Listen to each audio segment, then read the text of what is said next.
A hospital corridor glowed under harsh white lights late on an autumn night. A nurse was finishing her shift, unaware that a simple refusal would test everything she believed in. A powerful man demanded special treatment, and when he was denied, he chose force instead of reason. What he didn't expect was that her husband, a former U.S. Marine, was waiting nearby, watching quietly, measuring every movement. And what neither of them knew was that this moment would expose a system built on silence, fear, and privilege. Some moments are not accidents, they are tests. Some people are not heroes by choice. They are called when injustice steps out of the shadows. Before we begin, tell us where you're watching from. And if this story moves you, please subscribe for more stories like this.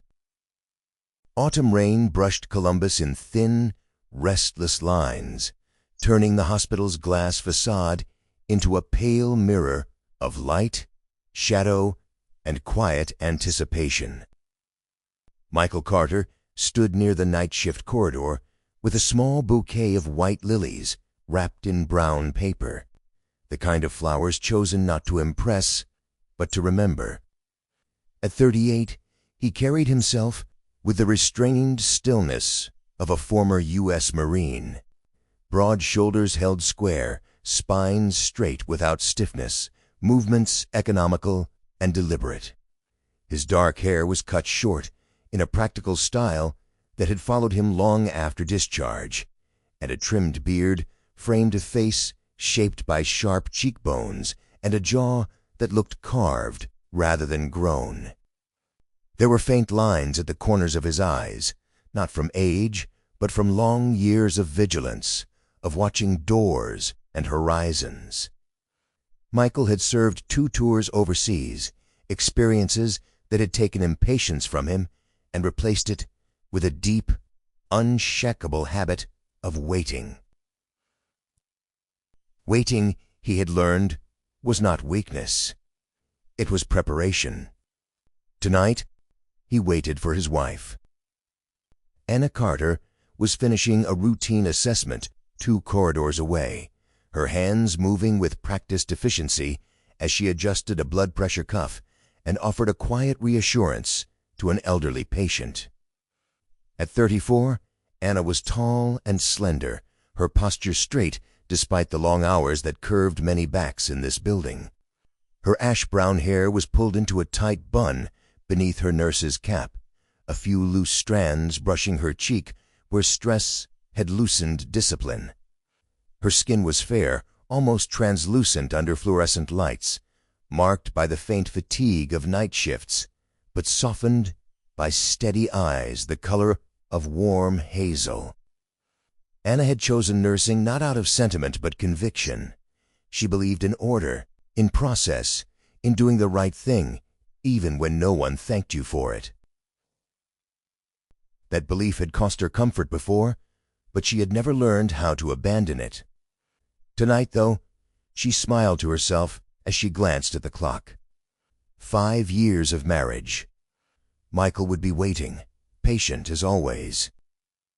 The corridor doors opened sharply. Jason Hale entered with the confidence of a man accustomed to spaces making room for him. Early 30s, tall, athletic in a way shaped more by gym mirrors than labor, Jason wore a tailored jacket that sat too easily on his shoulders, as if the building itself owed him warmth. His dark hair was combed back without disorder, his face smooth, almost handsome, though his eyes carried a restless impatience that never quite settled. Jason had grown up surrounded by authority. His father, Robert Hale, was the hospital's executive director, and years of unchallenged access had taught him that rules were flexible things meant for others.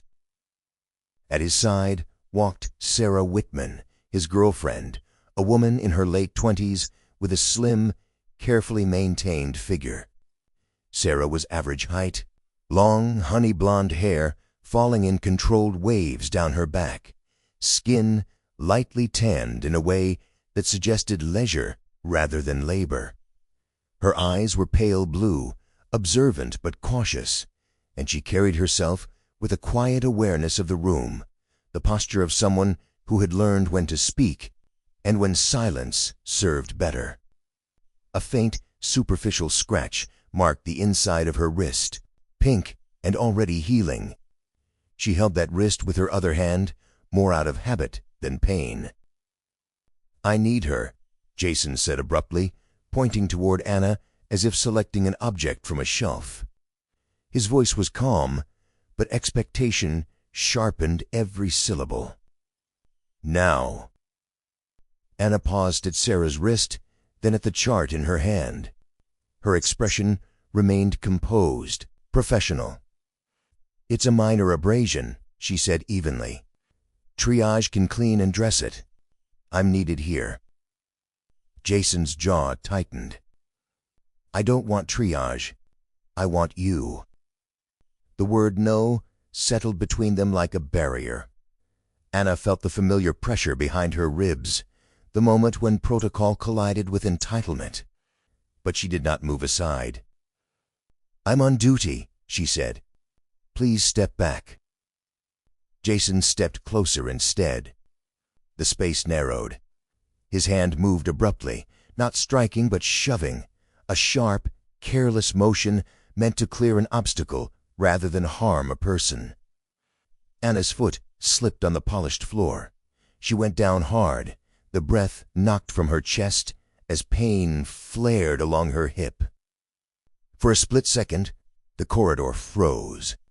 Nurses looked up, a doctor paused mid-stride, and then eyes slid away, instinctively avoiding the gravity of power. Sarah inhaled sharply but said nothing, her grip tightening on her wrist. Michael had already started moving. He crossed the distance in long, controlled steps and knelt beside Anna, one hand steadying her elbow, the other braced lightly at her back. "Easy," he murmured, his voice low and even, meant only for her. When she nodded, jaw clenched, he helped her to her feet. Only then did he turn to Jason. Michael did not crowd him. He placed a single hand on Jason's shoulder, firm, unmistakable, and spoke without raising his voice. "Take a step back." The contact was brief but precise, the kind of touch that carried meaning without force. Jason turned slowly, surprise flickering before his expression hardened into a smile that held no warmth. He looked Michael up and down, taking in the plain jacket, the quiet eyes, the lack of deference. Then he laughed softly. "Who do you think you are?" Jason said, voice dropping into a familiar, dangerous ease. "To lay a hand on someone from the Hale family?" The corridor seemed to breathe in. Michael did not answer. He simply met Jason's gaze, lilies forgotten in his hand, already sensing that this night, meant to celebrate 5 years of marriage, had just become something else entirely. The night shift did not soften after the corridor emptied. It thickened. The air carried a residue of what had happened, a pressure that pressed into Anna Carter's shoulders as she returned to her station. No one asked if she was all right. A junior nurse glanced up, hesitated, then bent back to a chart. A resident paused, eyes flicking toward the spot where Anna had fallen, and continued walking. The incident was already being refiled in the hospital's collective mind as something vague and inconvenient, an unfortunate moment during a busy night. Anna felt the old discipline steady her breathing. She finished her rounds, checked medications, documented vitals with the same careful hand she had always used. Yet beneath the routine, a quiet disbelief kept asking the same question: how easily a truth could be folded into silence. Michael waited near the exit until her break, then walked her to the staff door without touching her. as if giving her space to decide how much she wanted to carry home. He watched the building instead, the cameras, the guards, the rhythm of doors, and said very little. Morning came with no apology. Anna returned to the hospital after a short sleep, hair pulled back, uniform crisp, posture tall. She was called into a small office just off administration before she could begin her shift. The woman behind the desk introduced herself as Linda Morales, a senior nurse manager in her late 50s, with broad shoulders and steel gray streaks in dark hair cut to practical length. Linda's face was kind in the way of someone who had learned to keep kindness under control. Years of mediating between staff and power had taught her where warmth helped and where it cost. She slid a single-page document across the desk. "This is a written warning," she said, voice measured, eyes not quite meeting Anna's. "Disruption of workflow. Failure to de-escalate." Anna read the words twice, feeling the language arrange itself into something clean and final. She asked one question, quiet, precise, about the shove, about witnesses. Linda's jaw tightened a fraction. "It's being classified as a moment of heightened emotion," she replied. "No further action." The penalty followed with clinical efficiency. Reassignment to a later rotation, fewer hours, less visibility. Anna signed, not because she agreed, but because refusing would have turned a warning into something heavier. Michael learned about the warning that afternoon. He listened without interruption, face composed, and asked only what hours she had been moved to and who had signed the form. After she went to rest, he drove back toward the hospital, not to confront anyone, but to see what the place looked like when he was not expected. Michael had left the Marines years earlier with a body that remembered threat before thought and a mind trained to inventory systems. After discharge, he had done contract work in technical security, camera placement, access controls, the unglamorous work of making sure what should be seen could be seen. Old habits stirred now. He stood across the street, rain-darkened jacket pulled close, and counted lenses. He traced the angles with his eyes. 2 cameras covered the corridor where Anna fell. One should have captured everything. Inside, a uniformed security guard leaned against a column near the elevators. The guard was a man in his early 40s with a soft build and a receding hairline. His posture practiced into neutrality. His name tag read, Evan Price. Evan avoided Michael's gaze, focusing instead on a scuff mark on the floor, as if it required urgent study. Michael noticed the way Evan's hand hovered near his radio and then retreated. Not fear, something closer to caution. Michael filed the reaction away and left without speaking. That evening, Michael logged into a public-facing incident portal the hospital used for minor reports. The corridor incident was there, stripped of detail, time-stamped with a window rather than a minute. He requested footage through a standard request channel he had used before as a contractor. The reply arrived within hours, polite and empty. No footage available due to routine system maintenance. Michael did not argue. He compared the maintenance schedule listed on the website to the timestamp on the report. They did not align. He saved the discrepancy, then shut the laptop. Anna felt the consequences more personally. On her reassigned shift, she moved through the ward like a ghost with a name badge, competent and invisible. Sarah Whitman passed once in the lobby, honey blonde hair loose, pale blue eyes flicking toward Anna and then away. Sarah's face carried an unsettled tension now, the look of a woman aware that she had stood beside something wrong without fully understanding its cost. She said nothing. Neither did Anna. Silence, Anna thought, had a way of multiplying when people practiced it together. Michael's patience sharpened. He did not call lawyers. He did not confront administrators. He reached out instead to a man named Carl Benson, a former security technician who had left the hospital the year before. Carl was in his late 30s, lean, with wire-rimmed glasses, and a habit of rubbing his thumb along his knuckle when nervous. They met in a coffee shop 2 blocks from the river. Carl spoke carefully, never naming names. "There are gaps," he said, eyes on his cup. "Not failures. Gaps. They appear when they're needed." He would say nothing more, but he confirmed one thing when Michael asked it plainly. The gaps were not new. That night, Michael searched older records, complaints that ended in transfers, warnings that cited tone rather than harm. Patterns emerged like faint fingerprints.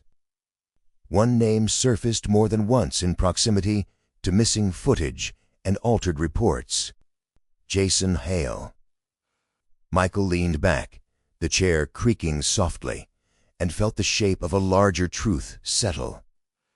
This was not a single shove misnamed. It was a system that had learned how to forget on command. The realization did not bring anger. It brought clarity.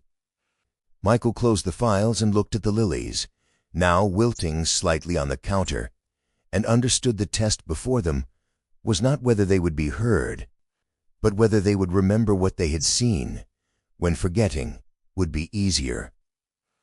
Michael confirms through records and quiet confirmation that this is not the first incident tied to Jason Hale, and that every corridor camera connected to those moments shows the same thing. Nothing at all. Anna kept working. That, more than anything else, surprised the people who expected her to disappear quietly. She showed up for her reassigned hours with the same pressed uniform and the same careful hands, even as the pressure settled deeper into her chest. Sleep came in fragments. Conversations replayed themselves at inconvenient moments. What troubled her most was not Jason's shove, but the choreography that followed, how eyes slid away, how voices softened into policy language, how no one asked the obvious question. She began to watch the ward with a new attention, noting who lingered near doorways when Jason's name was mentioned and who suddenly remembered another task. It felt less like fear and more like rehearsal, as if everyone had learned where to stand when the music changed. Michael chose his next step the way he had once chosen patrol routes: indirect, unremarkable, patient. He met Frank Doyle at a diner on the south side, a place that smelled of old coffee and fried onions. Frank was a former hospital security guard Michael had known years earlier, a compact man in his late 40s with a boxer's nose and a permanent squint that came from reading rooms before entering them. Frank's hair had gone thin at the crown, his beard trimmed close in a habit formed when shaving mattered. A knee injury from a slip on winter stairs had ended his hospital work, leaving him cautious, but not bitter. Frank talked with his hands, palms open, as if keeping himself honest. He did not like gossip, but he respected patterns. "You don't see what you don't want to see," he said, stirring sugar into his cup without looking. "And when the cameras go dark at the right times, it's because someone knows the schedule." He would not say more, but he gave Michael a name, quietly, like a loan he expected to be repaid. The name belonged to Alex Newman, a former IT contractor who had handled back-end maintenance during upgrades. Michael found Alex after 2 days of waiting and 1 missed call, returned at dusk. They met in a public library where conversation dissolved into whispers by necessity. Alex was in his early 30s, slim, with straight black hair worn longer than corporate norms, and glasses that magnified eyes, always scanning for exits. He spoke carefully, his voice even, his posture folded inward by habit. "It isn't random," Alex said, fingers laced tight. "It's templated. Same corridors, same windows, same justifications, maintenance, glitches." He would not provide files. He had learned what files cost. But he confirmed the architecture. Permissions layered so that changes left no fingerprints. Approvals that appeared after the fact. Alex's caution felt earned, shaped by a contract terminated without explanation, and a resume that never quite landed afterward. Anna found her own crack from the inside. She spoke with Marisol Vega during a medication handoff, keeping her tone neutral. Marisol was a nurse in her early 40s, with sun-browned skin and hair cropped short for speed.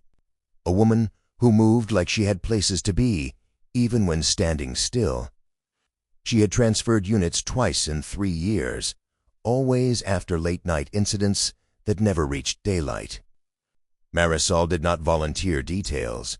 She only said, "You learn when to keep your head down," and then softer, "and when keeping it down costs more." Her eyes flicked to the ceiling cameras and away again. It was enough. Sarah Whitman crossed Anna's path once more, this time in the parking garage. The woman's honey-blonde hair was pulled into a low ponytail, the casual choice of someone trying not to be noticed. She looked thinner, her pale blue eyes shadowed. When Anna met her gaze, Sarah hesitated, lips parting as if to speak. Then she shook her head, a small refusal that looked less like loyalty and more like fear, and walked on. Anna felt a pang, not sympathy exactly, but recognition. Silence had a gravity. It pulled people into its orbit, whether they agreed with it or not. Michael laid the pieces out at home that night. He did not name conclusions. He named repetitions, corridors, timestamps, reassignments, the way complaints ended with transfers instead of answers. He felt the familiar tightening that came before a truth settled. In the Marines, it had meant an ambush was not a rumor, but a plan. Here, it meant something larger than Jason Hale's temper. Jason, Michael realized, was not the engine. He was the noise.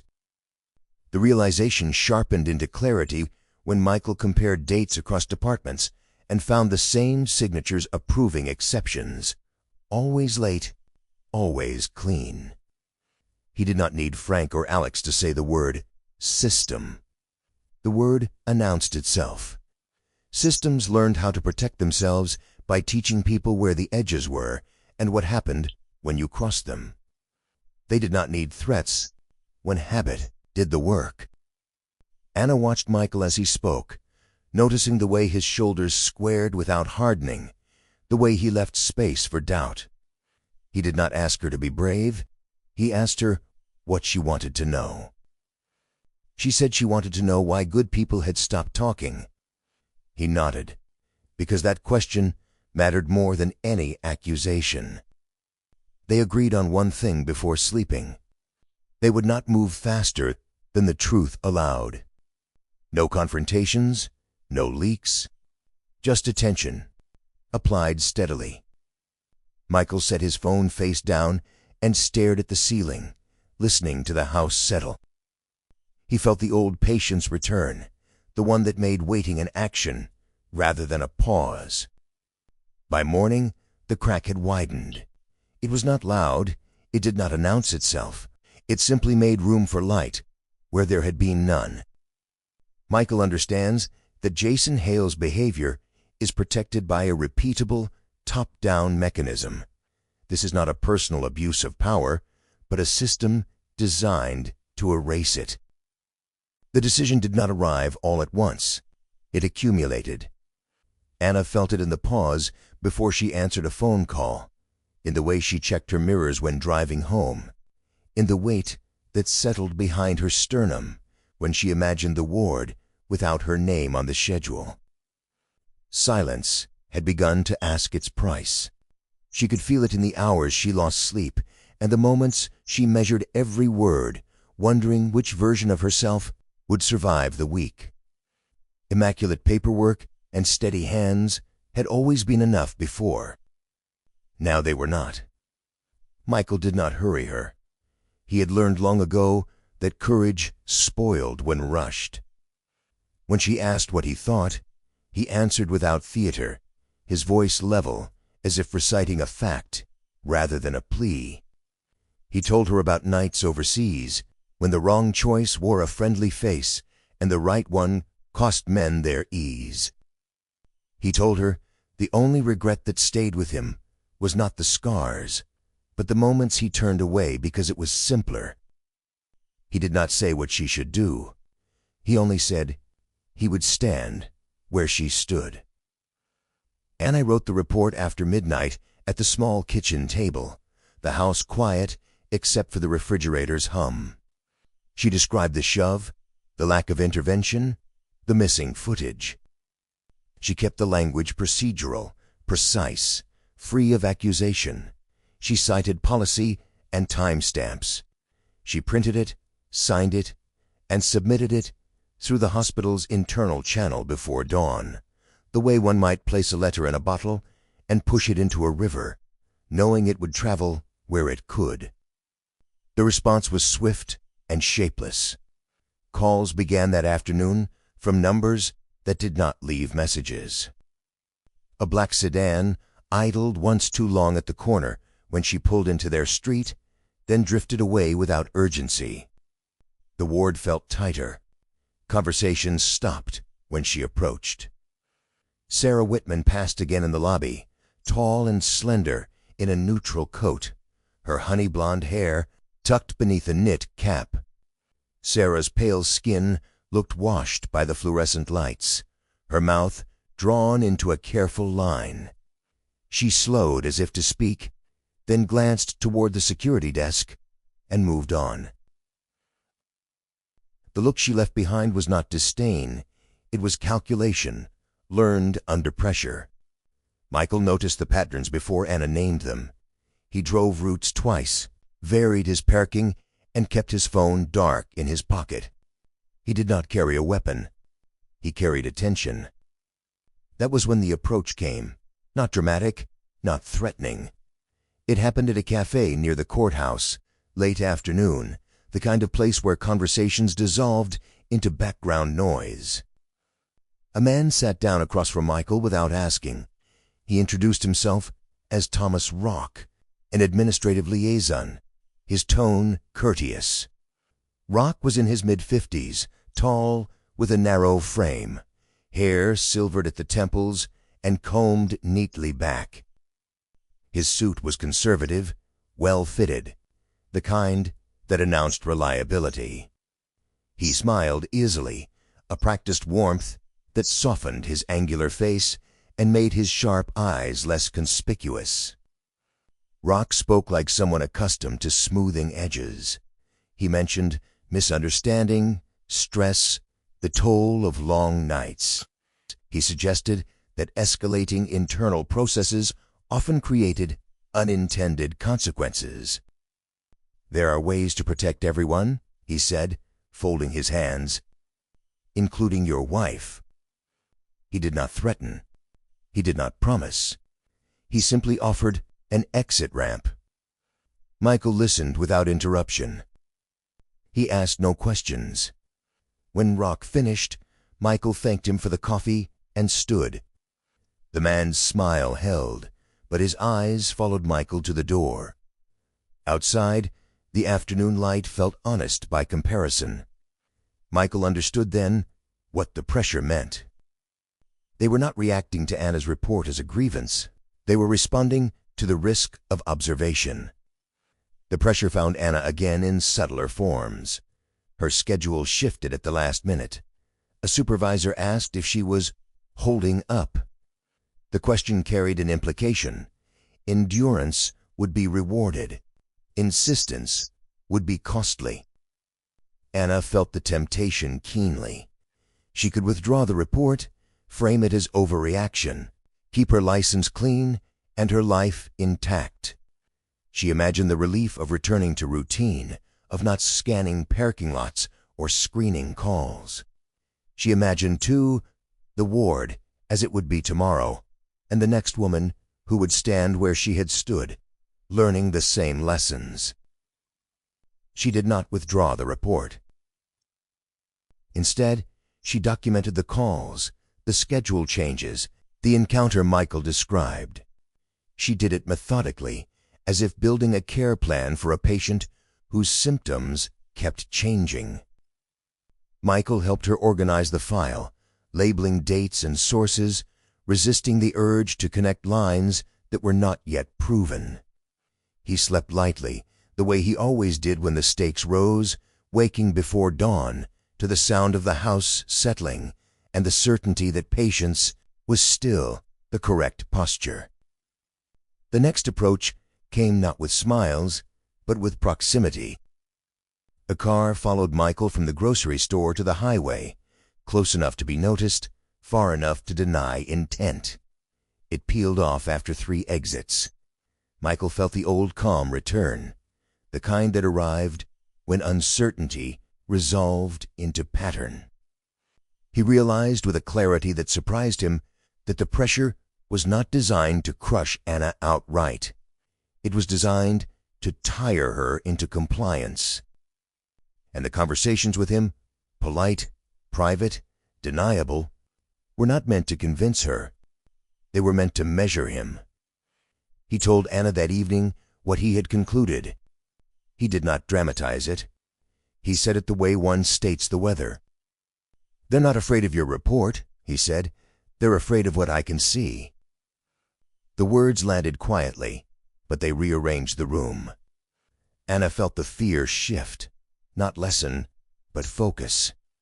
She understood then why the pressure had moved sideways toward him, why offers replaced reprimands. Silence would cost her a career. Speaking would cost them certainty. They agreed to wait one more day before taking any step beyond the hospital. Not to retreat, just to let the system show its hand. The calls continued. The sedan returned once, briefly. Rook did not call again. By nightfall, Anna felt steadier than she had in weeks. The cost of silence had named itself, and naming it made it bearable. Michael realizes the pressure is not aimed at silencing Anna. It is designed to assess and contain him, because he can see the patterns others miss. The meeting did not take place in an office with glass walls or a boardroom meant to impress. It happened in a quiet conference room on the administrative floor, carpet muted, lights softened to avoid glare. Robert Hale arrived alone and on time. He was 62, tall and spare, his posture erect in a way that suggested decades of command exercised without strain. His hair, once dark, had gone steel gray and was trimmed close. His beard was clean-shaven, his jawline precise, the planes of his face sharpened by a life spent weighing outcomes. Robert's eyes were a pale, calculating hazel, attentive without warmth, the kind that made people feel assessed rather than seen. He had risen through hospital administration during an era when compliance mattered more than confession, and it had shaped him into a man who believed order was a moral good, whatever it took to preserve it. Michael listened as Robert spoke. There were no raised voices, no threats. Robert framed the conversation as a mutual correction, a moment to restore balance. He praised Anna's competence, the value of good nurses, the stress that nights like these placed on everyone. Then he laid out the terms, with the economy of someone used to closing deals. Anna's warning would be expunged, her schedule restored. Michael would be offered a security consultant contract, generous, long-term, discreet. The hospital would consider the matter concluded. Robert's hands rested lightly on the table, fingers relaxed, his tone measured. He did not say Jason's name. He did not need to. Michael watched the man's face more than his mouth. He noticed the absence of apology, the careful way the proposal avoided facts. This was not a settlement of wrongs, it was a rebalancing of inconvenience. Michael declined without spectacle. He thanked Robert for the offer and said no. He said it simply, the way he had once said no to orders that did not fit the mission. Robert's expression did not change, but a minute shift passed through his eyes, a recalibration. He nodded, as if acknowledging a preference rather than a refusal, and ended the meeting.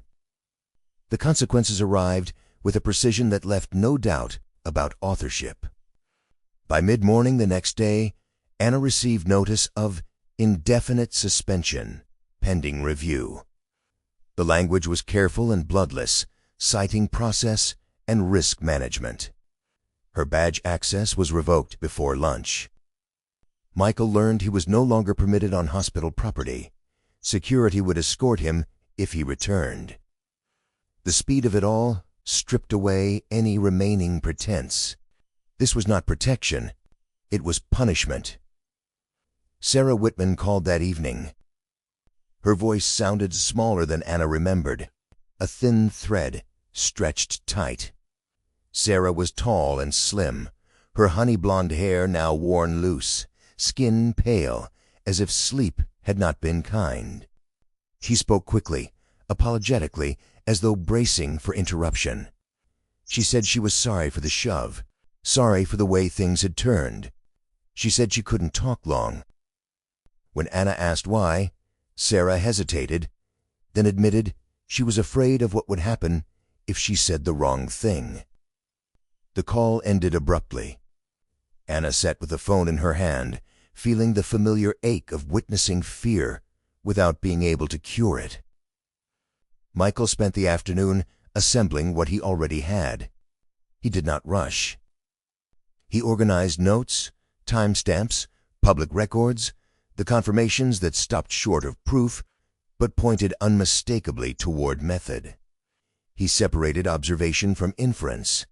He duplicated files and stored them in places that did not announce themselves. The work steadied him, a return to a craft he trusted.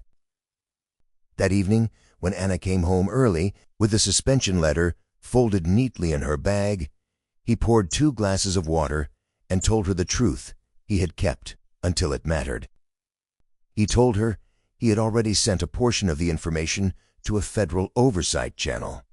Nothing inflammatory, nothing accusatory, just enough to establish patent and preservation. He had not sent the rest. Not yet. Anna absorbed the news in silence, her face composed, her eyes bright with a mix of relief and fear. "Why wait?" she asked. Michael answered honestly. Because timing mattered. Because systems defended themselves best when surprised. Because sending everything at once closed doors that patience might open wider.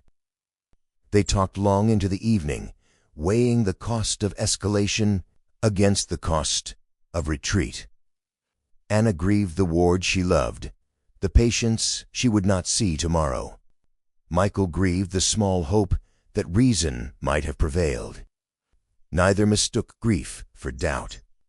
The deal had been offered and refused. That clarity brought its own peace. Later, Michael stepped outside to breathe the cool air and noticed the same black sedan idle at the corner before moving on. He smiled once, without humor. The message had been delivered. He returned inside and locked the door. Michael reveals to Anna that he has already sent a portion of the evidence to federal authorities, but the decisive files remain unsent, preserved for the moment when they will matter most. The investigation did not announce itself with sirens or press releases. It arrived as a change in pressure. Michael felt at first in the way unknown numbers stopped calling, replaced by a careful quiet, and in the subtle tightening of routines around the hospital. Federal inquiries, he knew, moved like winter fronts, silent until they were not. Anna felt it in the questions sent through official channels, precise and unemotional, asking for clarification rather than confession. The system was being touched by hands that did not belong to it. Jason Hale felt it as insult. In his early 30s, Jason had always mistaken deference for respect and silence for agreement. The past days stripped him of both. He moved through the hospital with restless energy, shoulders tense beneath tailored coats, his clean-shaven jaw clenched as if grinding down an unseen slight. His hair, usually immaculate, fell out of place. The polish that once softened his temper now sharpened it.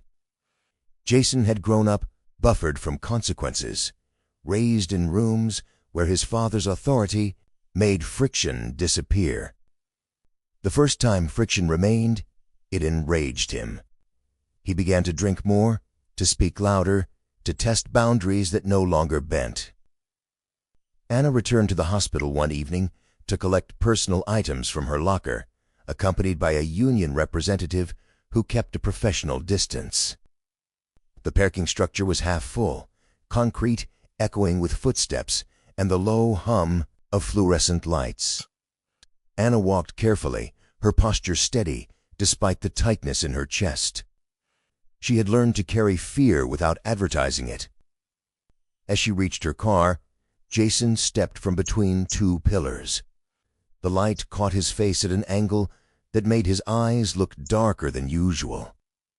He smiled, but the expression did not reach his gaze. "You think you won," he said, voice low and edged. He moved closer, invading space, his words spilling with practiced contempt. He accused her of betrayal, of ruining livelihoods, of not knowing how things worked. When she tried to step past him, he blocked her path. His hand shot out, grabbing her arm with intent this time, not accident. Anna felt the jolt of pain and the older fear that followed it, cold and clarifying. She raised her voice, not to argue, but to be heard. Michael arrived as Jason's grip tightened. He had been waiting in his car across the aisle, a habit formed since the suspension, his attention fixed on patents rather than hope. He stepped out and called Jason's name once, loud enough to carry. Jason turned, surprise flashing before fury reclaimed his features. Michael closed the distance with measured speed. He did not strike. He positioned. His hands moved with economy, breaking the grip and redirecting momentum, the way he had been trained to neutralize without injury. Jason resisted, flailing, his anger doing the work Michael did not need to do. Within seconds, Jason was on the ground, restrained, breath ragged, shouting threats that echoed off concrete. A small red light blinked overhead. Michael glanced up. A portable camera, installed recently by the parking authority, captured the scene from above. A woman in a sedan nearby had stopped and was filming on her phone, her face pale, eyes wide. Another driver had already called 911. Michael kept his weight distributed, his voice calm, narrating his actions as he held Jason to prevent further harm. Anna stood back, arm cradled, breathing through the shock, her eyes never leaving Michael's face. Police arrived within minutes. Officer Daniel Ruiz stepped out first, mid-30s, solid build, dark hair cut close, a trimmed mustache, framing a mouth that set into seriousness when situations turned volatile. Ruiz listened, asked for hands to be shown, and separated the parties. He reviewed the footage on the bystander's phone and radioed for confirmation on the parking camera. Jason's protests shifted from rage to disbelief as the reality settled. The officer's tone remained neutral. Charges were explained. Jason was cuffed and led away, his earlier confidence collapsing into a stunned silence. Across town, Robert Hale watched the evening news without sound, captions crawling beneath images of flashing lights in a familiar concrete structure. His face remained composed, but the calculation behind his eyes accelerated. He made 2 calls, both unanswered. He understood the signal. The quiet inquiry had crossed into daylight. He knew what Michael held back and what would happen if it was released. The realization did not frighten him. It narrowed his options. Michael gave his statement and declined medical attention. He drove Anna home himself, hands steady on the wheel, the adrenaline receding into a deep, clean exhaustion. At the house, they sat at the kitchen table without speaking for a moment, the ordinary objects around them unchanged. Anna touched the faint mark on her arm and then reached for Michael's hand. She did not thank him. Gratitude felt too small for what had passed between them. Michael told her what the night had confirmed. The timing had aligned. The observers had seen enough. In the morning, he would release the remaining files. Patterns documented, discrepancies preserved, context attached. Not as accusation, but as record. Anna nodded. She felt fear, yes, but also relief. The waiting was ending. Outside, the street was quiet. Somewhere beyond it, processes moved into place that did not belong to the hospital. Michael slept lightly, as he always did before a decisive day, comforted by the knowledge that this battle had been fought in the open. Jason Hale is arrested at the scene, and Robert Hale understands that the remaining evidence will be released at dawn, beyond his reach. The morning the charges became public arrived without ceremony. There were no helicopters over downtown, no crowds at the courthouse steps, only a quiet shift in headlines and an unmistakable change in tone. Robert Hale was formally indicted on multiple counts related to obstruction, retaliation, and systemic concealment. The language was precise, the dates exact. The system that had protected him collapsed, not with drama, but with documentation. Michael read the notice once, then closed the laptop. Anna read it twice and let out a breath she hadn't realized she'd been holding for weeks. Anna's reinstatement came with an apology written in careful legal phrasing and a choice she had anticipated. She declined to return. Instead, she accepted a position at a smaller hospital across the river, a place with fewer floors and clearer lines of authority. On her first visit, the corridors smelt faintly of antiseptic and coffee rather than power. The chief nurse who greeted her, Mary Ann Law, late 40s, sturdy build, silver-threaded hair cut short, met her eyes directly and spoke without euphemism. "We protect our people here," she said. Anna believed her, not because of the words, but because of the way they were said. Michael's call arrived the same week. The offer was to join an independent medical safety oversight unit. Quiet work, broad mandate, distance from hospital politics. The director, Thomas Greer, was a lean man in his early 50s with weathered features and a voice worn smooth by listening. He asked Michael questions about process rather than heroics, about patience rather than confrontation. Michael accepted. The work fit the shape of who he had become. Attentive, deliberate, unwilling to look away. They postponed the anniversary again, not from avoidance, but because life had finally slowed enough to allow intention. When they did go out, It was late, after a long day that ended without alarms. The restaurant was a small place with mismatched chairs and a chalkboard menu written by hand. No reservations. No white tablecloths. The waiter was young and earnest, hair falling into his eyes, smile quick and unpracticed. He brought water without asking and left them alone. Anna wore a simple dress, navy blue, her hair loose around her shoulders.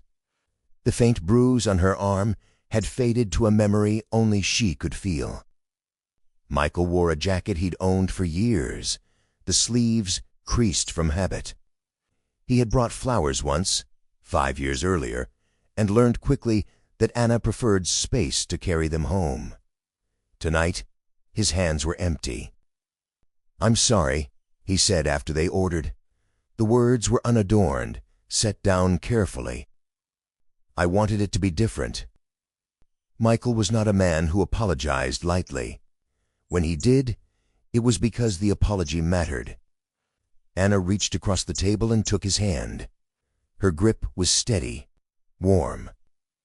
"No," she said. "It was different. That's not the same as wrong." She smiled, a small, certain curve that belonged to the version of herself she trusted most. "It tested us. That's how a marriage learns what it is."